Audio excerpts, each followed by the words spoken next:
wait a minute, not this one here.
1, 2, 3, 1, 2, 3. Good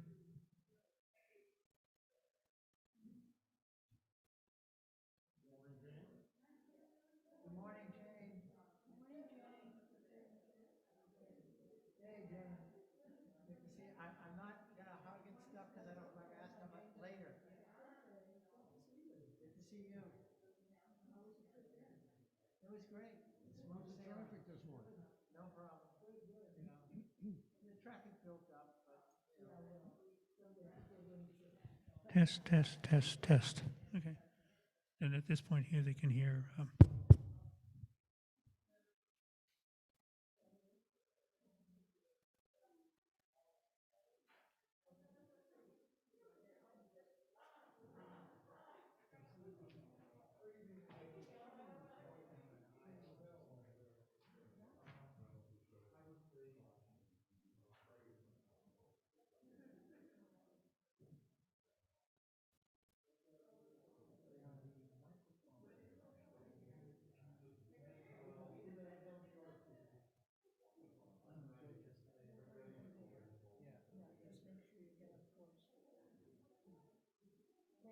David, what do you, what microphone is that? Yeah. Right. What advice do you have if you're shaving white? Get it close to your mouth. Just move it. Yeah, it moves around. Okay. Keep your mouth close to the mouth. That's what we, if we screw up, do something different. Yeah. Do the other one.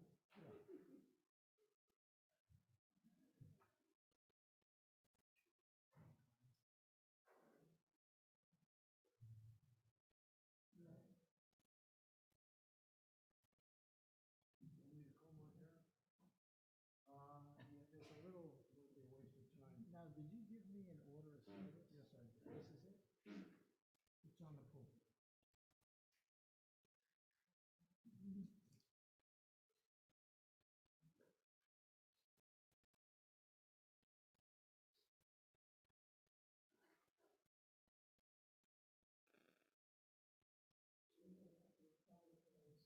Probably a good day. I had a lot to do.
people will be watching from home too.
Now we settle into a time of worship with the music of James Taylor. Also, you are invited to light a silent candle of joy or sorrow at this time over here.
words of Eva Milona, CEO, Massachusetts Immigration and Refugee Coalition.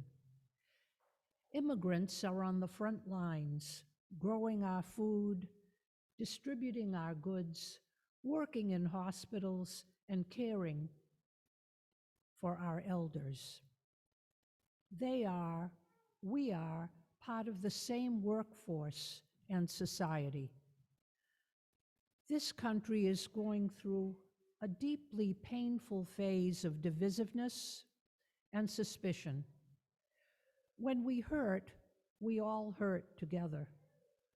I believe we need to come together to find solutions and resolution. We need to heal this land together. The words of Paul Robertson, worldwide sailor. We are all in this life together. We can no longer separate our lives in the United States from those shoeless soccer players in Vanuatu. That's like trying to separate one wave from another, rolling onto the beach.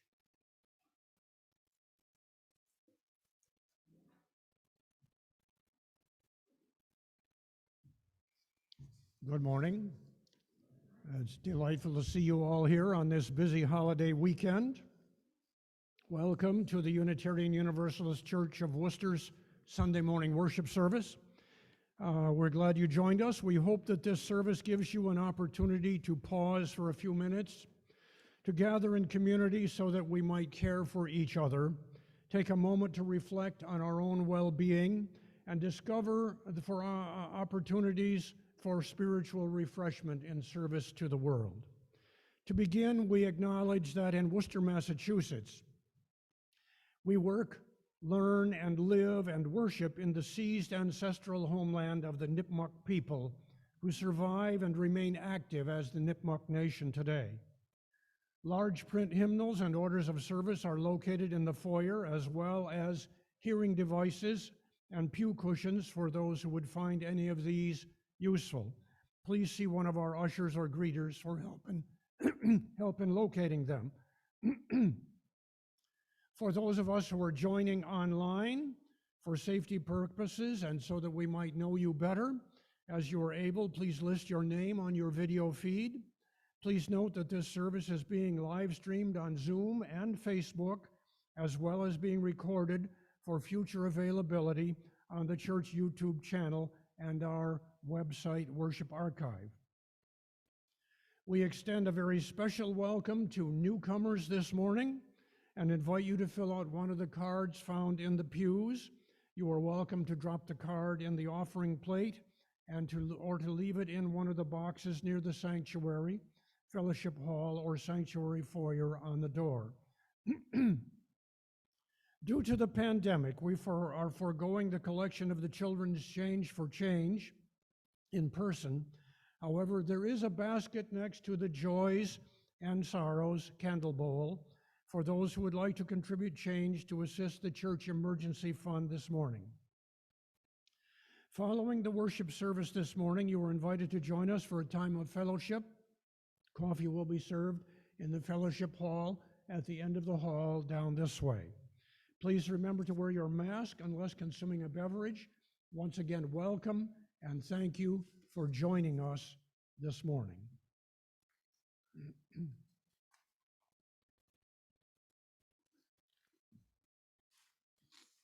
We open the service now with words relating to the theme of our morning service.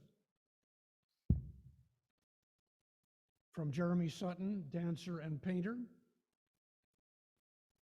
The kinder I am, the more joined I am to other souls, no matter what their background. The kinder I am to myself, the freer I am to grow and develop my own gifts. The kinder I am to the earth, the better we breathe and leave a healthy planet to our children. Jeremy Sutton wrote, "My approach to life is to treat everyone with respect and kindness. Everyone has a point of view and a story to be told, even if you don't agree with their perspective." Now please rise as you are able and join together in singing hymn number 346, Come Sing a Song with Me, hymn number 346.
A poem by the Lebanese poet Naomi Shihab Nye. Before you know what kindness really is. Then it is only kindness that makes sense anymore. Only kindness that ties your shoes and sends you out into the day to mail letters and purchase bread. Only kindness that raises its head from the crowd of the world, to say, "It is I you have been looking for," and then goes with you everywhere, like a shadow or a friend.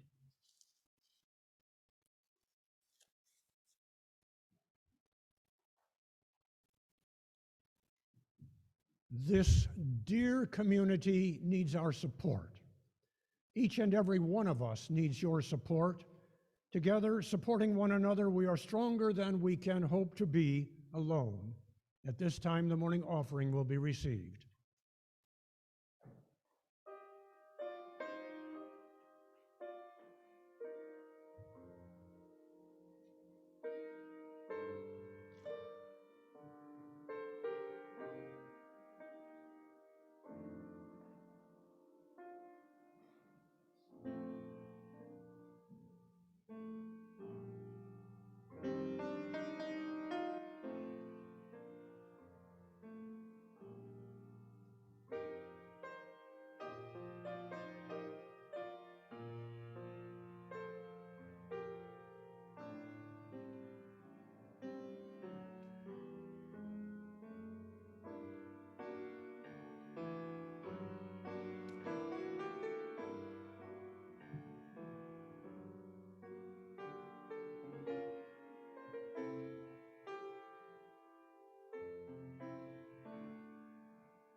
In every pew, oh, the offering is going to come forward, I guess.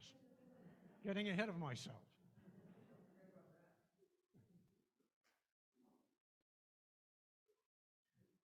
Thank you, one and all.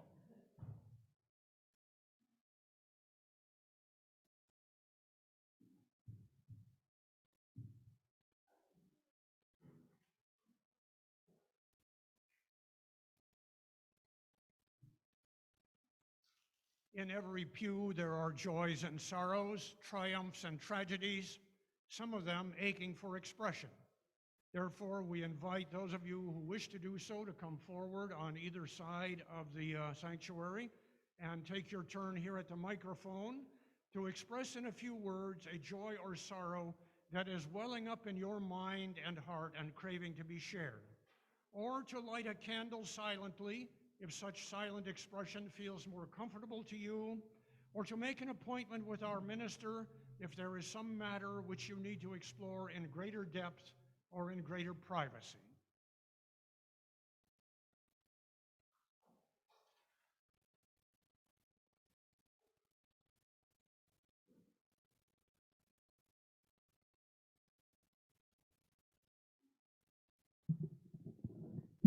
Good morning. I just wanted to tell you a little bit about the shoe boxes. There are 62 students this year, and I think we have a little bit more than half committed by now. So, and if you're new and you're not online, you can see me after the service, and I will explain what it's all about, and have a sheet that you can choose from, a list that you can choose from if you care to fill a shoebox for a refugee child or an immigrant child from Africa. Thank you. Oh, one other thing. I thought I was going to be totally alone for Thanksgiving, as many people are who are single. And Paul had an idea, and so Paul, who's a very good cook, delivered the core of the Thanksgiving meal, and I'm not a cook, and I delivered the dessert and the salad. So we exchanged, we chatted a little bit, and then we had Thanksgiving in separate places. And I had a lovely Thanksgiving.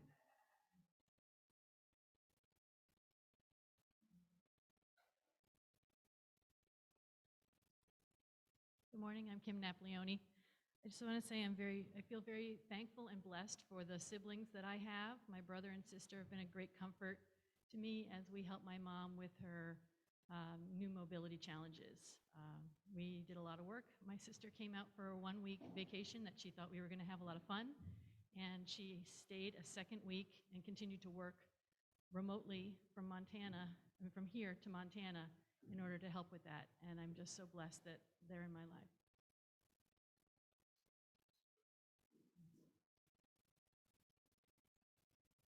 Good morning, I'm Maura Rouse. I'm going to share a sorrow that's also a joy. My father's longtime best friend, Alan Blair, died this past week. He had been in our lives as a non-related uncle person forever. And I hiked the Grand Canyon, rim to river, a couple nights overnight at the river with him back in '96, and had kept a little bit in touch with him through Facebook. He went on many great life adventures, cross-country skiing in Lapland and trekking in Nepal, and he was testing the limits of his own capacity for so long. We all figured he'd die on a mountaintop somewhere. At 90, heart failure reached him, and he will be missed. His high-wheel bicycles are a constant memory of Thanksgiving and Christmas holidays together, and I call the name Alan Blair as my alternate, sometimes kind of parent guy.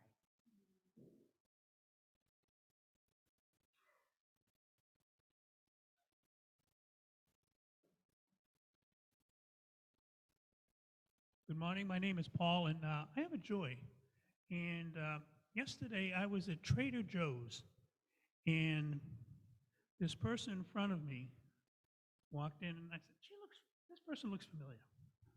And I thought it was Doris Hogan, but it wasn't. It was actually June Davenport. And the reason why I found out about this is that we ended up like going like this way, you know. She looks at me and I look at her and we're staring at each other. And what happened was she says, Paul? And I went, June? And so we had a good conversation, and she, you know, she's well, and she's dealing with some, you know, family issues that, you know, as we get older, you know, they deal with.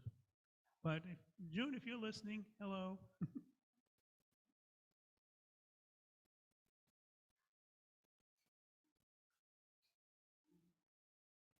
Good morning, everyone. My name is Catherine Roberts. I'm here representing the hospitality team. Thank you to everyone who enabled that tent that's been outside, that's allowed us to have some fellowship after each service. We're going to try it inside today with lots of caveats. So I want to invite you all to come down into Fellowship Hall after the service. We have coffee, hot tea, apple cider, and we have snacks in little individual baggies. And some chairs set out, all sort of spread out. So we're going to give it a shot. Let's all try to be as careful as we can be. We all know our good COVID hygiene. And if anybody's uncomfortable with the way it's set up, could you just come over to me and sort of share that discomfort, and we can maybe adjust things for the future? But it sure would be nice if we could get back to having little visits after church. So we're going to give it a shot. Okay, thank you. And if anybody knows how to turn the lights or the heat on down there, I'd really appreciate the help.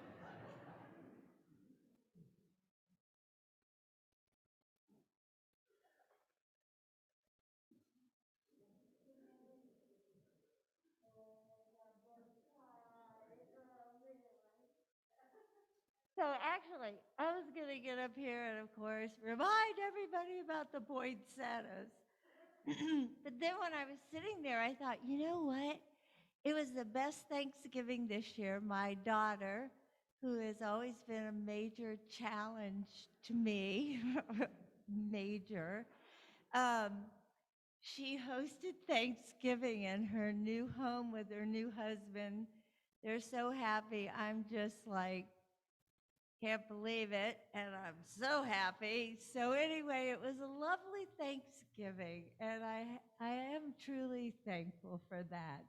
And if you want to buy a poinsettia, I'll be back there and take your orders, what have you. This is such a great church, isn't it? I just love this church.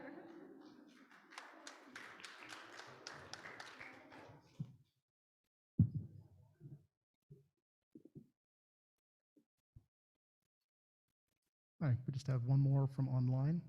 Sean Trevette asks to share, it was 10 years ago my grandmother died. I miss her terribly and think about her constantly. She was an inspiration for enjoying life, learning, good food, and humor. Thank you. Anyone else? Please join me now in a spirit of reverence and thoughtfulness, bowing your heads or otherwise centering your attention. We are grateful for this place and this religious community wherein we may share the emotion-laden matters that are in our hearts and minds. Here we may speak of personal matters that our more casual associates do not really care to receive. Here we may give voice to thoughts and feelings that may not be safe to utter in the wider world. Here others will rejoice with us, while the rest of the world may be standing in judgment on our rejoicing. Here others will respond sympathetically to our sorrows and grief, while the rest of the world may be too busy with its own struggles and preoccupations. We are an imperfect community at best, but nevertheless we are grateful for this special place and the people in it who receive our sharing with sympathetic and forgiving hearts and care enough for us to take pleasure in our happiness. We are grateful for the men, women, and children who freely or sometimes hesitantly or even bravely make us the gift of their sharing. We are grateful for this religious community, a setting wherein from time to time each of us may find refuge and renewal. Amen.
I'd like to thank Matt Johnson for playing some of my favorite old songs today. Thank you, Matt.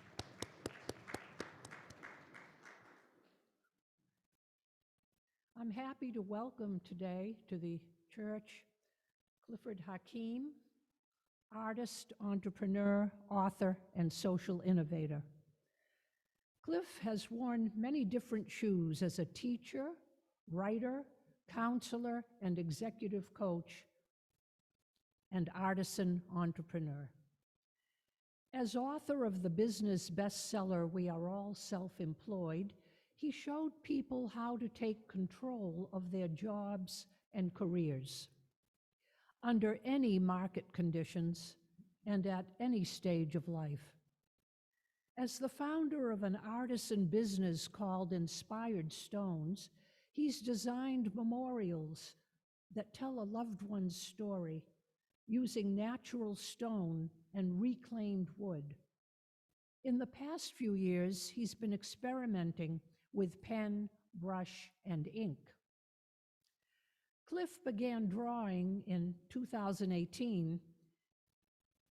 He began drawing shoes, and their soulful message inspired him to write and illustrate Walk in My Shoes, The Path to Empathy and Compassion in 2020.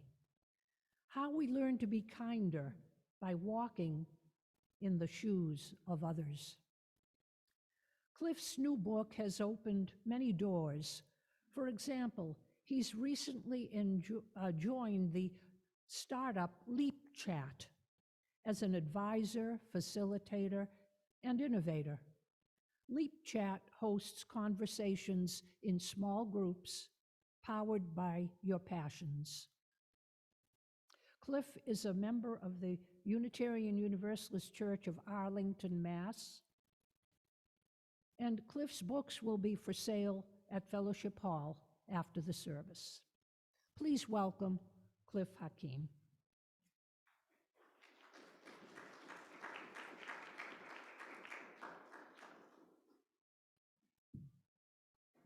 Thank you, Linda.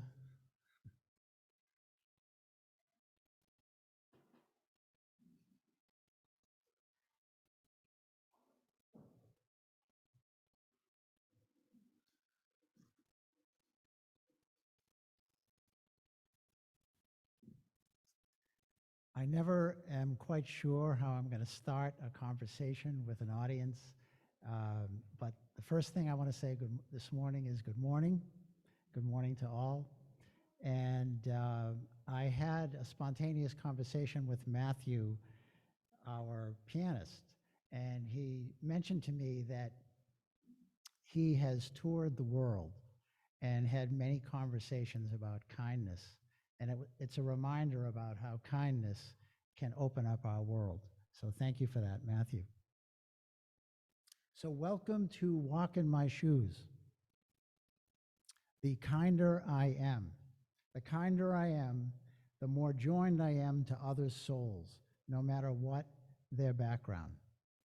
The kinder I am to myself, the freer I am to grow and develop my own gifts. The kinder I am to the earth, the better we breathe and leave a healthy planet to our children. Our home is surrounded by wildflowers and grasses. My wife Amy and I have planted indigenous flowers for their natural beauty, to welcome insects and animals to our surroundings, and to honor Mother Earth. Butterflies flutter, and a variety of birds fly around the meadow. The finches undulate, seemingly vaulting off the flower tops. We also see bees feasting on pollen, and other visitors, squirrels, mice, woodchucks, the occasional deer, and a family of otters that live under the porch. The meadow surprises us during the spring, summer, and fall as it sprouts a symphony of daffodils, dandelions, daisies, lupin, and for those of you who know lupin, ours is this sea of purple. Poppies, coreopsis, and there's Queen Anne's lace there, and I love the regal quality of the Queen Anne's lace. Last month, I began cutting down the meadow in preparation for next spring. As I went about pushing the mower, I saw bees angrily buzzing above my head, and I saw mice scurrying at my feet. I realized that I was not walking with nature, but disrupting the home of these critters. I stopped cutting. I was dismayed and befuddled by my unkindness cutting the meadow.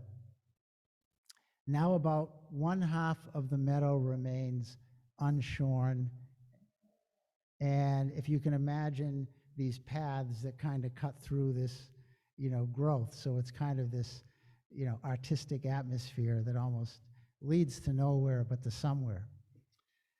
I learned from this mistake or misstep that kindness is a conscious choice we make. That kindness is a conscious choice we make. And you too will misstep in the process of being kinder. It's okay. The important thing is not to judge yourself, at least not too harshly, but to keep on learning and adjusting your steps. As I am kinder to the meadow, to nature, I become kinder to others and to myself,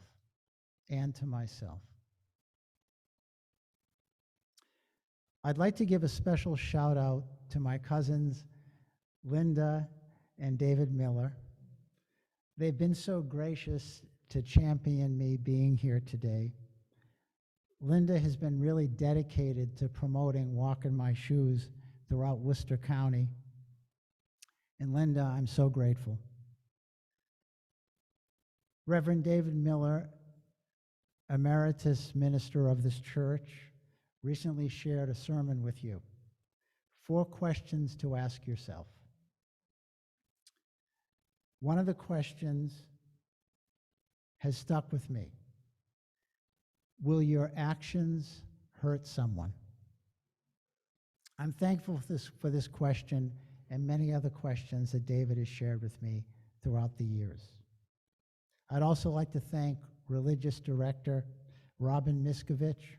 Robin has attended to many details so I can be on this stage today.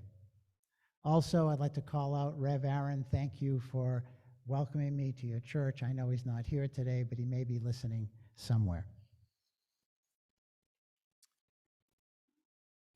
So whether the threat of viral, pandemic, violence, political unrest, I've become increasingly aware and upset that we worry too much about emotional and physical safety. And below our ordinary consciousness of low-grade fear, as Massachusetts Governor Deval Patrick said, we have come to whisper kindness and shout anger. These are some of the conditions that increasingly frustrate and sadden me, continue to diminish our quality of life, and dwindle our existence on this planet. These conditions energize me to write about compassion, about empathy, and about acts of kindness. To write and illustrate Walk in My Shoes, I interviewed 35 ordinary people just like you and I. They were entrepreneurs, teachers, activists, and students. Here are what some of the walk storytellers shared with me during those interviews. Francis Waplinger, a shoemaker, said, "The key to understanding others is to humble yourself. Be curious. It's easy to judge, but if you give in to assumptions, you will lose the essence of the person."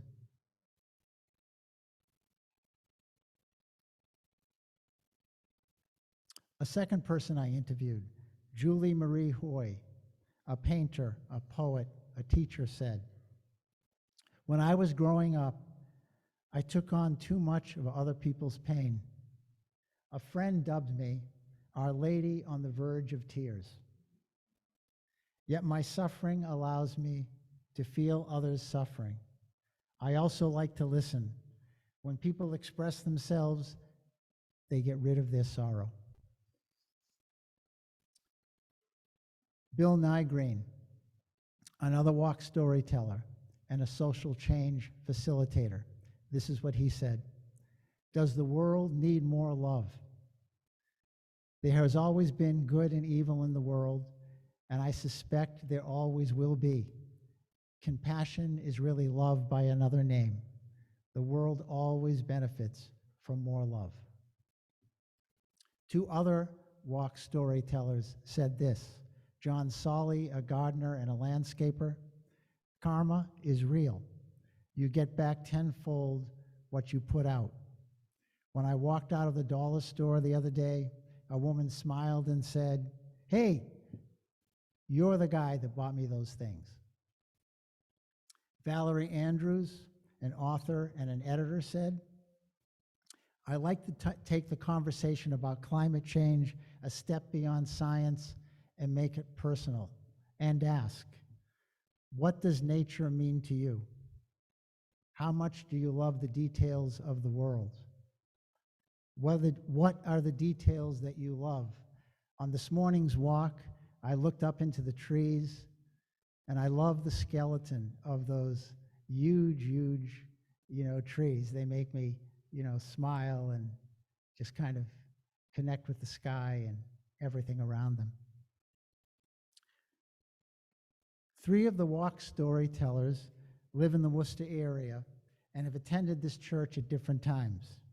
They are Bart Hill, cabinet maker and diehard Yankee fan. Bart has walked to affirm others' strengths. Now, I haven't met Bart face to face. I have spoken with him on the phone. We've had delightful conversations and exchanges of photographs, and I see he's in the back of the of this hall. Bart, would you mind just standing up for a second?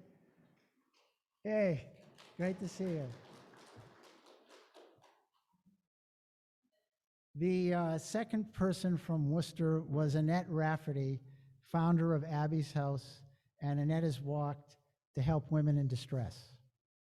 The third storyteller from Worcester is Jim Willou, Director Emeritus of the Worcester Art Museum. I don't know if Jim is here today. Okay. Jim has walked teaching folks to know about different cultures, including their own, and he has encouraged others to become more open to create their own creativity and to be curious about art and how it reflects the world. The connector of these 3 people to me has been my cousin Linda Miller. She's been so gracious to say, Cliff, you've got to meet these 3 people. So for those of you that question, is networking alive and well? It's very alive and well. C.G. Jung, Swiss psychiatrist, said, we all walk in shoes too small for us.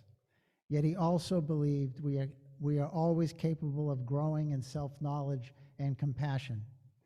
And to grow, ironically, we lose our footing to explore, reach out, and step forward.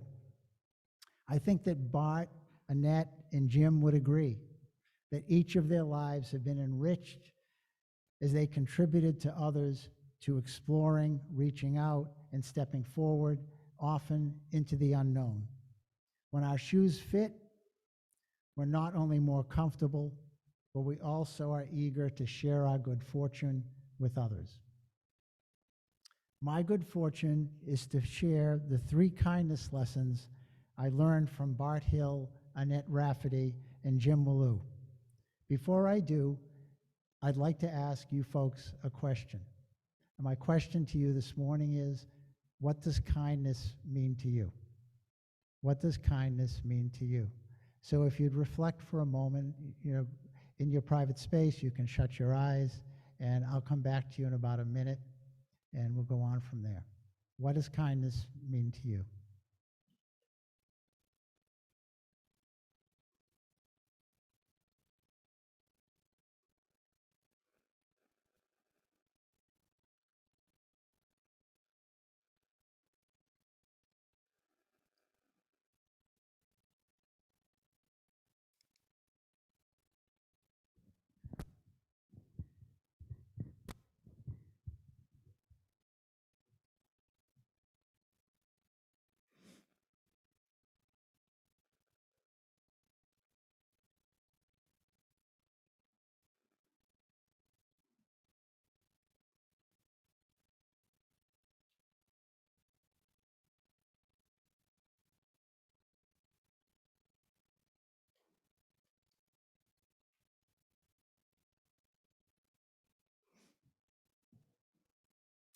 Now would you please turn to one another and share your answer to what kindness means to you?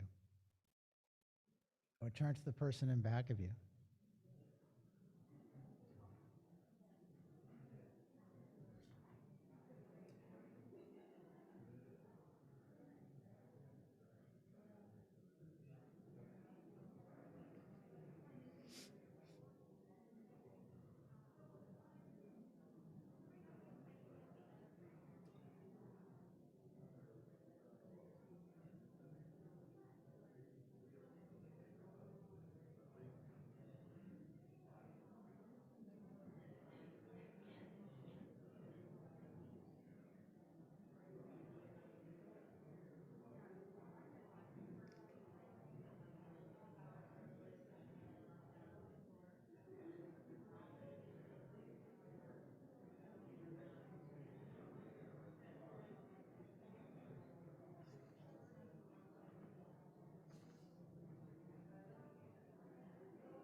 Could we come center, please?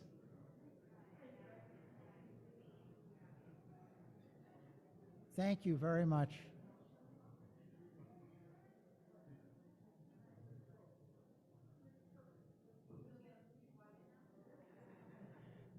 Now, I'm glad you have a lot to say about kindness. Now, could I ask some of you to share with all of us what kindness means to you?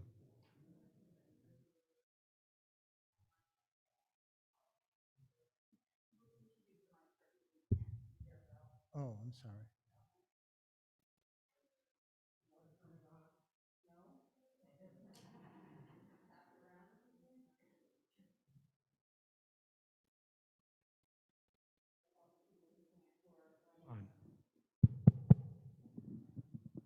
Okay, I'll start.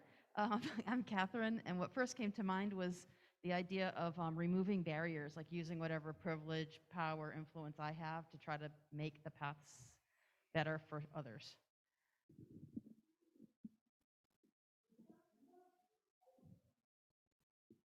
I think at Thanksgiving, that's what I thought of. I finally learned to share equally all the jobs that go along with Thanksgiving and not be the boss. That sharing was really important. I think that's important in kindness because you think of everybody as equal to yourself.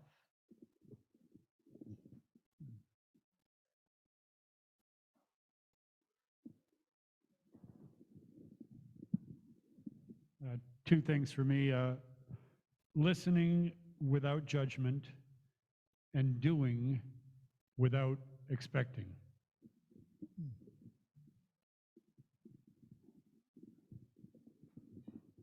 I was just, Susan, I was sharing with Lynn and David.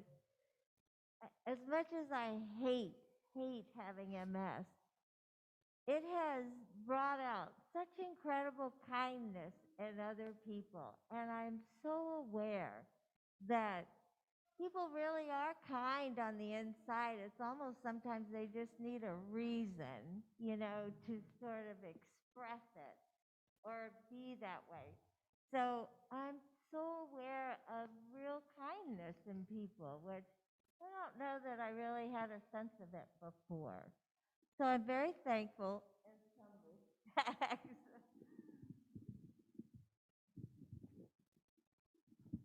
This is Linda. I think of opening myself and sharing myself, well, without expectations.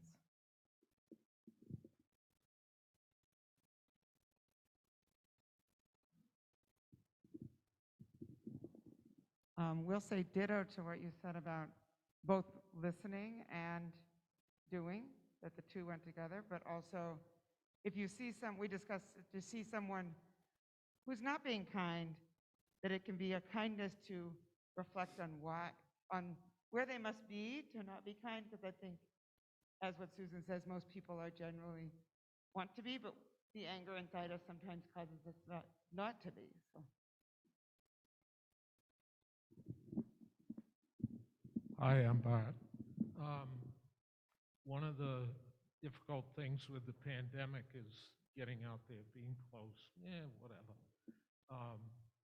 But I go out of my way, whether it's a telephone call or if I am in a store and the person checking me out, I try and get a smile out of them. Now, you can't see a smile, but you can. It's amazing to watch the cheekbones rise, the eyebrows go, you're nuts, or whatever. I try because it's so hard to sit there all day with a mask on and work. And on the telephone, a lot of people are, oh, geez, another call, that type of thing. But almost 100% of the time, I will say something or say, where are you from, or whatever, and get them talking back to me, and I can hear them giggle or smile on the phone. And I guess that's a kindness, to just give it back a little mask.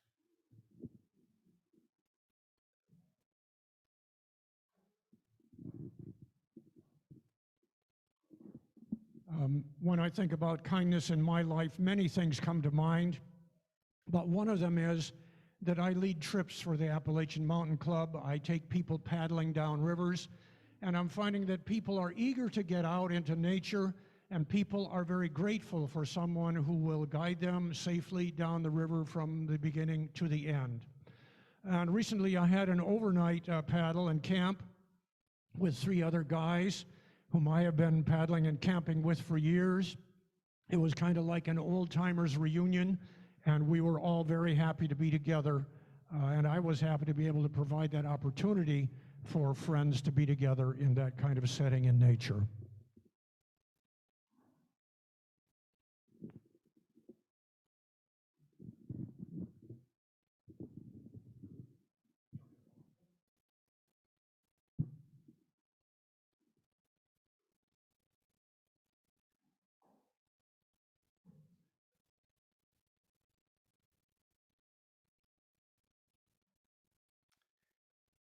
Thank you for sharing the kindness within you.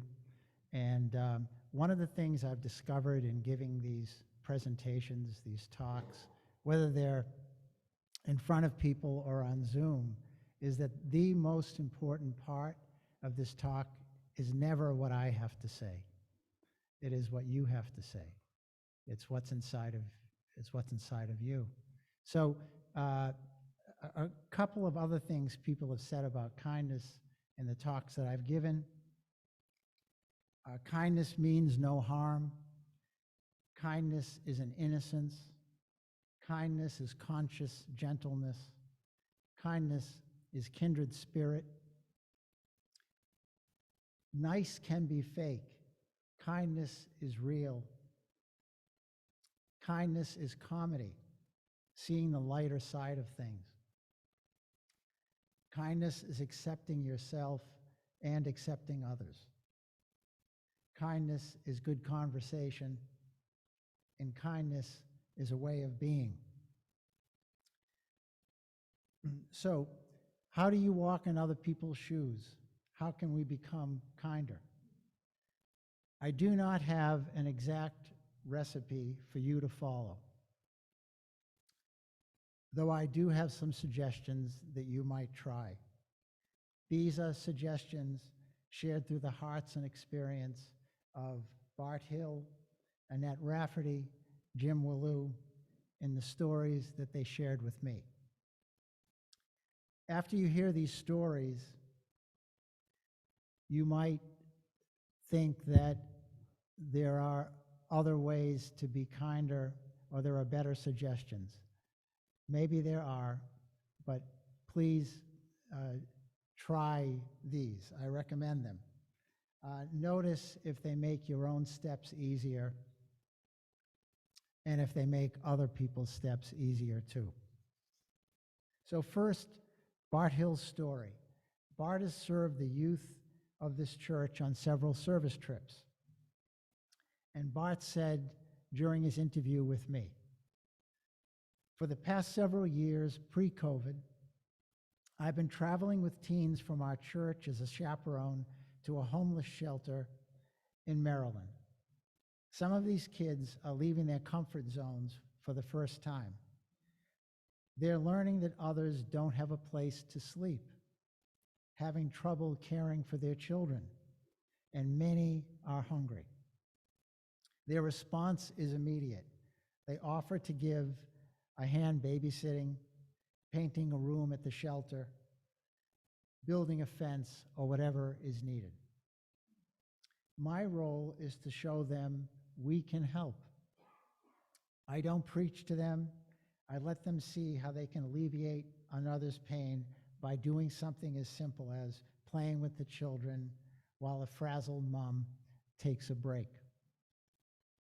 One woman at the shelter never got out of her PJs.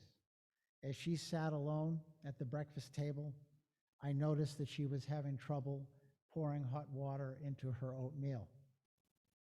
"Would you like a hand?" I asked. Her face lit up and she said, "Bless you." The simplest gesture filled her with joy. Suggestion 1, to be kinder, be curious, ask a thoughtful question. As Bart showed us with the woman who was having trouble pouring hot water into her oatmeal, Bart asked, "How can I help?" When you offer the smallest gesture of support, your act of kindness can be a huge offering to another. Now here is Annette Rafferty's story. Annette is the founder of Abby's House, a 47-year-old Worcester organization that brings relief, hope, and independence to women in distress. Is anyone here familiar with Abby's House? Wow. Yeah. In Annette's interview, she said, "I have walked with women to the courthouse." Now imagine this woman is 90 years old when I interviewed her. Her eyes are bright and her voice has no equivocation. "I walked with women to hospitals. I walked with prostitutes on the street. I walked to the homes of women of great distinction to gather support. I even walked into Harley Davidson and they gave me money. I walked to inspire people to help others, talking about our mission to schools, colleges, businesses, and foundations."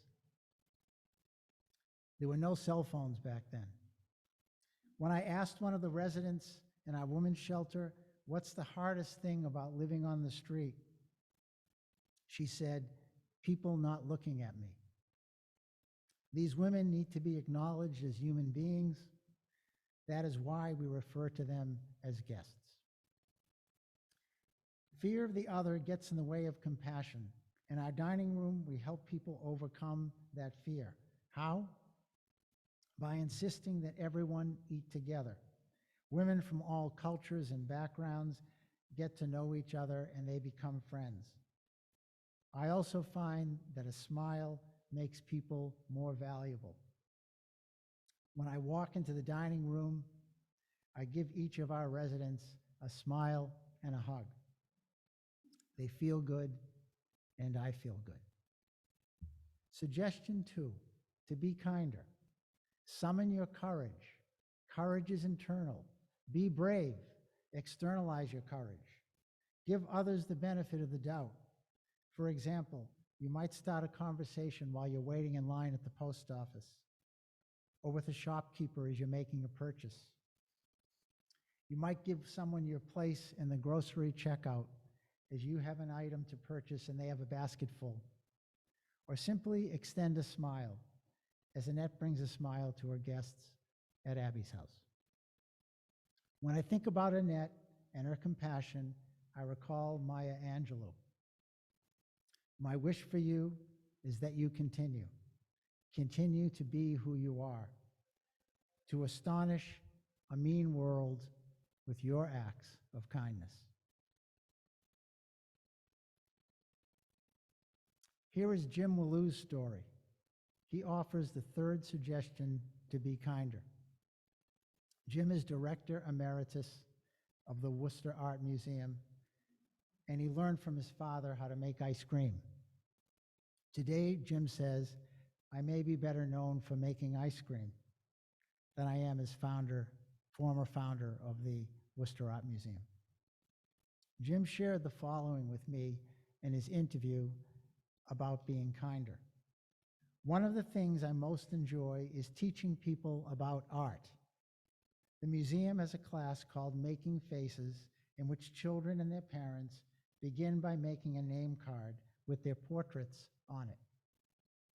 I ask the children to draw a portrait of how they might look and what they will be doing once they're their parents' age.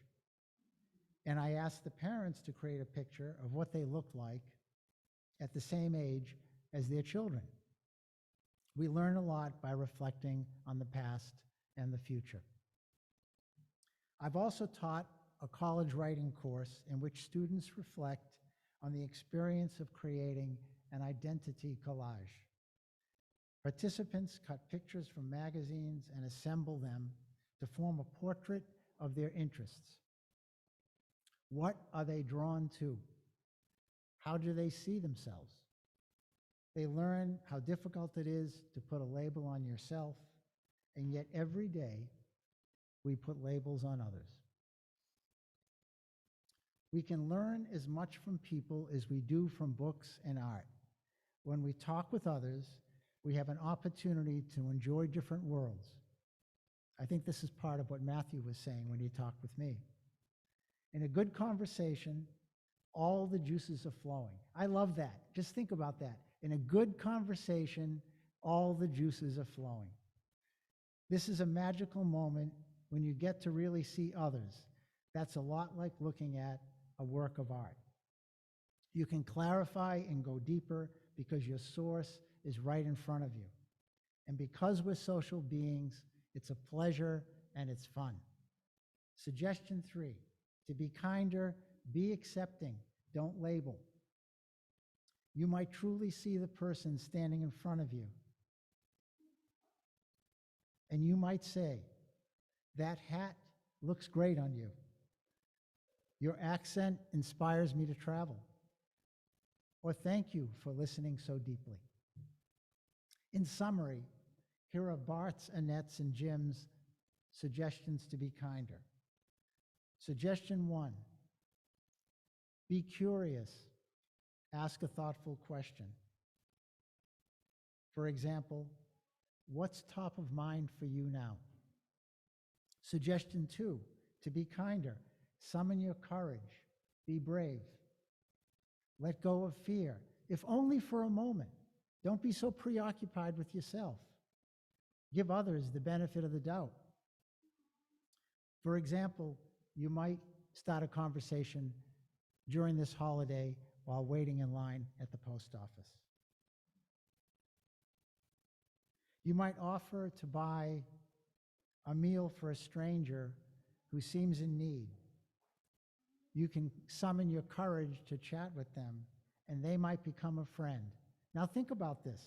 All friends were once strangers before we had a conversation. Everybody you know was a stranger before you had a conversation. Suggestion 3, to be kinder. Be accepting, don't label. You might pause, not react. Simply listen. Or you might invite a person who looks different from you or talks with an accent to join you in trading stories about a good thing or something else that happened today. Now recall your answer to my question, what does kindness mean to you? Please consider Annette's, Jim's, and Bart's suggestion to be kinder. In brief, be curious, be brave, be accepting, don't label. You'll be kinder to yourself, to another, and to our planet. Guaranteed, you'll have a better day, and others will too. Now, you might ask, what does kindness mean to me? I remind myself to be thankful. I am thankful for the little things, for the fresh glass of water I had this morning, for my morning walk, for having a conversation with my 97-year-old father. Being thankful is free, my 97-year-old dad reminds me. When I am thankful, I feel more comfortable in my own shoes and can give thanks to others. I can use one word, just one word. Hello, please, thank you. Thank you for your kindness today, listening and participating. Peace.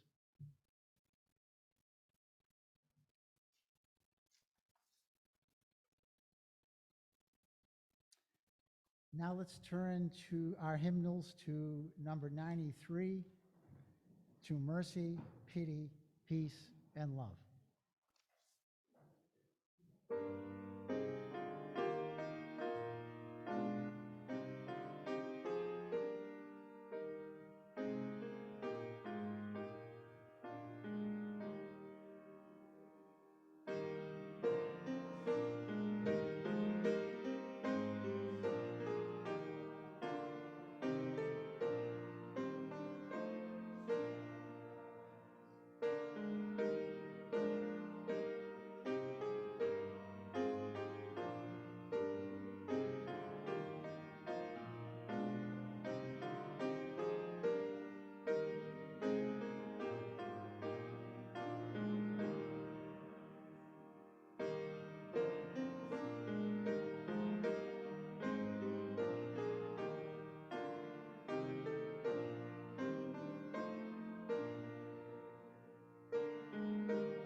If you grow food, you grow life, wrote Linda Joy in her book, Walking in the Orchard. Many of her poems illuminate the comparison between growing food and growing kinder. I was fond of this one. Cherries in the process of becoming, warmed by the afternoon sun, spring is about change. What are we turning into on this new day? Open your hands to another. There's nothing left to do but bloom. Yes, kindness is like growing food. It's a conscious choice we make again and again. Amen.